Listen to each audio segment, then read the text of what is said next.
Hi dears, JEE main 2021 എക്സാമിനേഷനുമായി സംബന്ധിച്ചിട്ടുള്ള latest ആയിട്ടുള്ള അപ്ഡേറ്റ്സുമായിട്ടാണ് നമ്മൾ വന്നിരിക്കുന്നത്. ഇപ്പോൾ വിദ്യാഭ്യാസ സംബന്ധമായ വാർത്തകൾക്കും അതുപോലെ തന്നെ കോമ്പറ്റേറ്റീവ് എക്സാമിനേഷൻ സംബന്ധിച്ച വാർത്തകൾക്കും വേണ്ടി ഈ ചാനൽ നിങ്ങൾ സബ്സ്ക്രൈബ് ചെയ്യുക. ഒപ്പം തന്നെ ബെല്ലൈക്കണും പ്രസ് ചെയ്യുക. നമ്മളിടുന്ന ലേറ്റസ്റ്റ് നോട്ടിഫിക്കേഷൻ നിങ്ങൾക്ക് ലഭിക്കുന്നതായിരിക്കും. വിദ്യാർത്ഥികൾക്ക് ഉണ്ടായിട്ടുള്ള ഒരുപാട് സംശയങ്ങൾ, അതായത് ജെഇ മെയിൻ എക്സാമിനേഷനുമായിട്ട് ഉണ്ടായിട്ടുള്ള സംശയങ്ങളാണ് ഇപ്പോൾ NTA പുറത്തുവിട്ടിരിക്കുന്നത്. അതായത് ഫ്രീക്വന്റ്ലി ആസ്ക്ഡ് ക്വസ്റ്റ്യൻസ് എന്നുള്ള ഒരു രൂപത്തിലാണ് NTAയുടെ വെബ്സൈറ്റിൽ അതുകൊണ്ട്. അപ്പം നിങ്ങൾക്കത് പരിശോധിക്കാവുന്നതാണ്. ഒരു PDF ഫയലായിട്ടാണുള്ളത്. ഒരുപാട് ക്വസ്റ്റ്യൻസും അതിൻ്റെ ആൻസേഴ്സും അതിൻ്റെ എക്സ്പ്ലനേഷനായിട്ട് NTA നൽകിയ എക്സ്പ്ലനേഷനും നമ്മുടെ സൈറ്റിലുണ്ട്. അപ്പം അതിൻ്റെ ലിങ്ക് ഞാൻ ഡിസ്ക്രിപ്ഷനിൽ കൊടുക്കാവുന്നതാണ്. നിങ്ങൾക്കത് പരിശോധിക്കാവുന്നതാണ്. അപ്പോൾ അതിൽ വളരെ ഇമ്പോർട്ടൻ്റ് ആയിട്ടുള്ള വളരെ കീ പോയിന്റ് ആയിട്ടുള്ള ചില ക്വസ്റ്റ്യൻസും അതിൻ്റെ ആൻസേഴ്സുമാണ് നമ്മൾ ഇന്നത്തെ വീഡിയോയിൽ ഡിസ്കസ് ചെയ്യുന്നത്. അപ്പോൾ ഈ ഒരു ഫ്രീക്വന്റ്ലി ആസ്ക്ഡ് ക്വസ്റ്റ്യൻസിലെ വളരെ പ്രധാനപ്പെട്ട പോയിന്റ്സുകളിലേക്ക് നമ്മൾ ഡിസ്കസ് ചെയ്യുന്നതാണ്. അതായത് എല്ലാവരുടെയും ഒരു സംശയം, വിദ്യാർത്ഥികൾ ചോദിച്ച സംശയമാണ്, സിലബസിൽ എന്തെങ്കിലും മാറ്റം ഉണ്ടോ എന്നാണ്.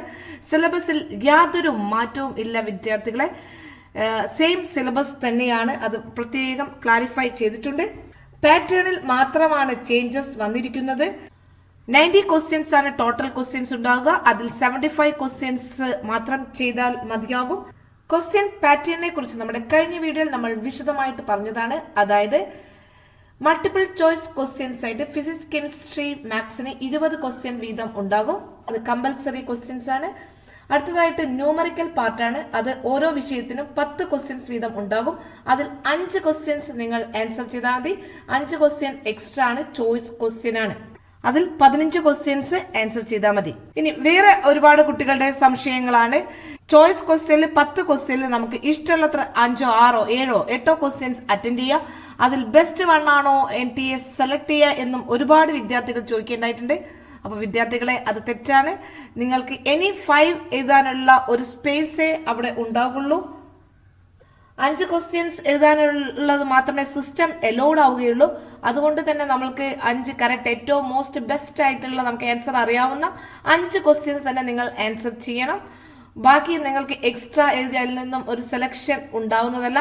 അതുകൊണ്ട് തന്നെ 5 ക്വസ്റ്റ്യൻസ് ആണ് നിങ്ങൾ ന്യൂമറിക്കൽ പാർട്ടിൽ നിർബന്ധമായിട്ടും എഴുതേണ്ടത്. അത് തന്നെ ഏറ്റവും ബെസ്റ്റ്, നിങ്ങൾക്ക് ഏറ്റവും അറിയാവുന്ന ആൻസർ, അറിയാവുന്ന ക്വസ്റ്റ്യൻസ് ആയിട്ട് സെലക്ട് ചെയ്യാവുന്നതാണ്.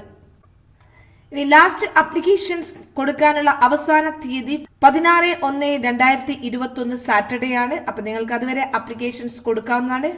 ഇനി വേറെ ഒരുപാട് വിദ്യാർത്ഥികളുടെ സംശയമാണ്, നമ്മൾക്ക് 4 സെക്ഷനാണ് ജെഇ മെയിൻ എക്സാമിനേഷൻ ഉള്ളത്.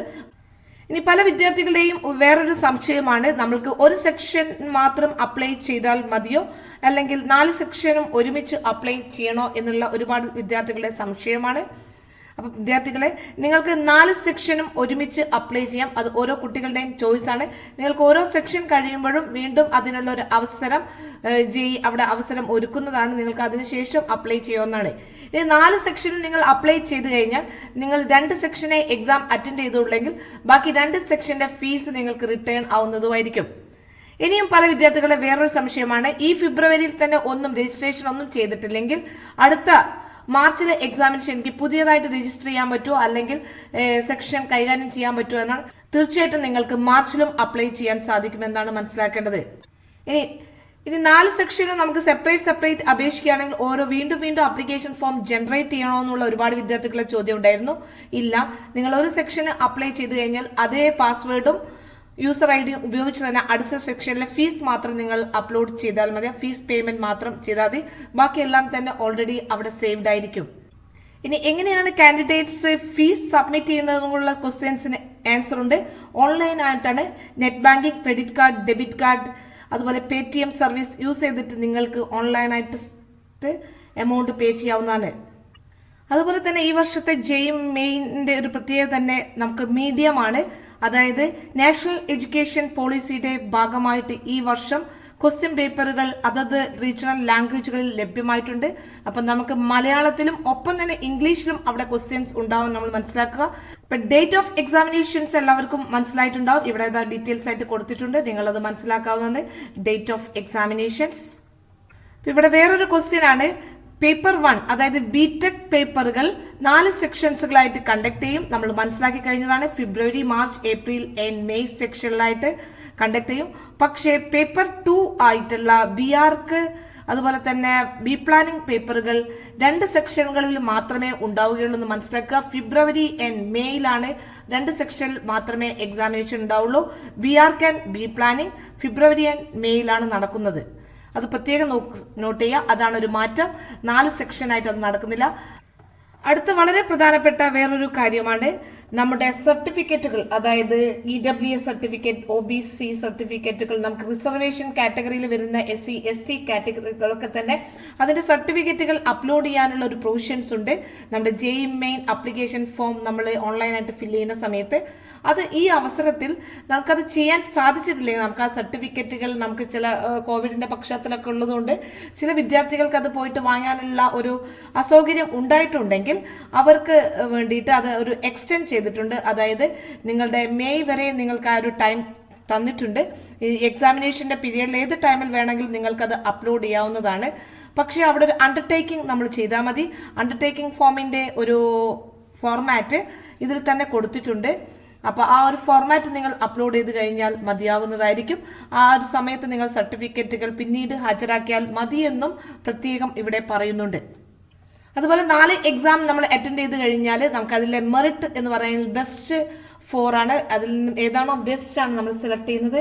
ബാക്കി തുകകൾ നമ്മൾ 4 എക്സാം അറ്റൻഡ് ചെയ്തിട്ടില്ലെങ്കിൽ ബാക്കിയെല്ലാം പൈസയും റീഫണ്ടബിൾ ആവുന്നതായിരിക്കും. അപ്പൊ വിദ്യാർത്ഥികളെ, ഇവിടെ ഡിസ്ക്രിപ്ഷനിൽ നമുക്കറിയാം 9 പേജസ് ഉള്ള ഡിസ്ക്രിപ്ഷൻസുകളുണ്ട്. ഫ്രീക്വന്റ്ലി ആസ്ക്ഡ് ക്വസ്റ്റ്യൻസ് എന്ന് പറഞ്ഞുകൊണ്ട് 9 പേജസ് ആണ്. ഇവിടെ ഒരു PDF ഫയലുണ്ട്. അപ്പൊ പ്രിയ വിദ്യാർത്ഥികൾ, ഇത് നന്നായിട്ട് വായിച്ച് മനസ്സിലാക്കാവുന്നതാണ്. നിങ്ങൾക്കുള്ള എല്ലാ സംശയങ്ങൾക്കും ഒരു ആൻസർ ആണ് ഈ ഒരു PDF ഫയൽ. അതുകൊണ്ട് തന്നെ എല്ലാ കുട്ടികളും ഇതൊന്ന് വായിച്ച് മനസ്സിലാക്കേണ്ടതാണ്. ഇതിന്റെ ലിങ്ക് ഞാൻ ഡിസ്ക്രിപ്ഷനിൽ കൊടുക്കുന്നുണ്ട്. നിങ്ങൾക്കത് മനസ്സിലാക്കാവുന്നതാണ്. അപ്പൊ എഡ്യൂക്കേഷൻ സംബന്ധമായിട്ടുള്ള വിവരങ്ങൾക്കും അതുപോലെ തന്നെ കോമ്പറ്റേറ്റീവ് എക്സാമിനേഷനെ കുറിച്ചുള്ള ഡീറ്റെയിൽസുകൾ നമ്മൾ നമ്മുടെ വീഡിയോയിലൂടെ ലേറ്റസ്റ്റ് ആയിട്ടുള്ള അപ്ഡേറ്റ്സുകൾ നൽകുന്നതാണ്. അതുകൊണ്ട് തന്നെ നിങ്ങൾ ഈ ചാനൽ സബ്സ്ക്രൈബ് ചെയ്യുക. ഒപ്പം തന്നെ ബെലൈക്കണും പ്രസ് ചെയ്യുക. നമ്മളിടുന്ന ലേറ്റസ്റ്റ് നോട്ടിഫിക്കേഷനൊക്കെ ലഭിക്കുന്നതായിരിക്കും. കൂടാതെ വീഡിയോ ഉപകാരപ്രദമാണെങ്കിൽ ലൈക്ക് ചെയ്യുക, ഷെയർ ചെയ്യുക. Thank you for watching.